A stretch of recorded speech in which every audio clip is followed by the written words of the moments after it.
আপনার অফিসের বস যদি আপনাকে বলে, এই যে মাহমুদ সাহেব, আপনাকে এই পিডিএফ ফাইলটি দিলাম, আপনি 10 মিনিটের মধ্যে আমাকে একটি প্রেজেন্টেশন বানিয়ে দিন। এতগুলো ওয়ার্ড তো লেখা আপনার পক্ষে সম্ভব না 10 মিনিটের মধ্যে। আপনার মাথায় আকাশ ভেঙে পড়লো। আপনি যদি একটি ওয়েবসাইট সম্পর্কে জানেন, তাহলে কিন্তু আপনি 2 মিনিটে এই পিডিএফ ফাইলটিকে প্রেজেন্টেশনে তৈরি করতে পারবেন।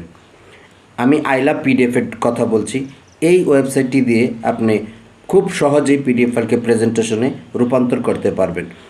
তারপর আপনি সেখান থেকে এটা ডাউনলোড করে নেবেন, নিয়ে যদি কোনো কারেকশন থাকে, কোনো ইমেজ এডিটিং করা লাগে বা কোনো ইমেজ যুক্ত করা লাগে, আপনি যুক্ত করে দেবেন। আপনার কিন্তু 10 মিনিটের মধ্যে আপনার প্রেজেন্টেশনটা রেডি করে ফেলতে পারবেন সেই পিডিএফ ফাইল থেকে। তো কিভাবে এই কাজটি করবেন, এই কাজটি দেখার জন্য আমার এই ভিডিওর নিচে একটি ভিডিও পিন করে দেওয়া রয়েছে, আপনারা সেটি দেখে নিলে আশা করছি আপনারা পিডিএফ ফাইলকে প্রেজেন্টেশনে পরিবর্তন করতে পারবেন মাত্র 2-3 মিনিটের মধ্যেই। আপনি শুধু সেই পিডিএফ ফাইলটা আপলোড করবেন, 30 সেকেন্ড লাগবে, আবার কমান্ড দেবেন, 30 সেকেন্ড লাগবে। দেখা গেছে যে 1-2 মিনিটের মধ্যে আপনার প্রেজেন্টেশনটি তৈরি হয়ে গেছে। ধন্যবাদ।